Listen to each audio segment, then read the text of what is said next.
Various types of contract இருக்கு. இன்னைக்கு நம்ம ஃபார்மேஷனை பேஸ் பண்ணி கான்ட்ராக்ட் எப்படி பிரிக்கிறாங்கன்னு பார்க்கலாம். Hello my brothers and sisters, நான் உங்கள் Mohanraj. Firstly valid contract.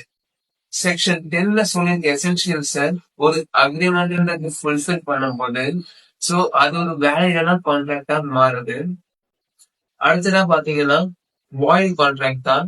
வாய்ட்னா invalid, but நம்ம லால பேசுறோம்னு பாத்தீங்கன்னா வாய்ட்ன்ற டேர்ம் யூஸ் பண்ணணும்.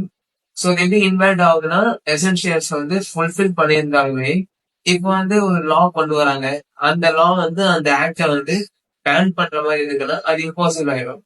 ஃபார் எக்ஸாம்பிள் பாத்தீங்கன்னா, இப்ப ஏ வந்து பி கிட்ட கான்ட்ராக்ட் போடுறாரு, நான் 50 கேஜி வீட் எக்ஸ்போர்ட் பண்றேன்னு சொல்லிட்டு.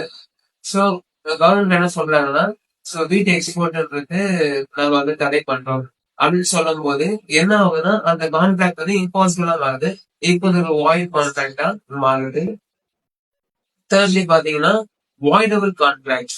சோ வாய்ட் கான்ட்ராக்ட் பத்தி செக்ஷன் 2 கிளாஸ் ஜேல சொல்லியிருக்காங்க. ஹெச்ல வந்து வேலிட் கான்ட்ராக்ட், ஜேல வந்து வாய்ட் கான்ட்ராக்ட். அடுத்த வாய்டபிள் கான்ட்ராக்ட் பத்தி 2 clause I, section 2 clause I of Indian contract act 1872 சொல்லியிருக்காங்க. வாய்டபிள்னா வந்து அவங்களுடைய கன்சர்னை பொறுத்து அது வேலிடா வாய்டா இருந்துச்சு மாறும்.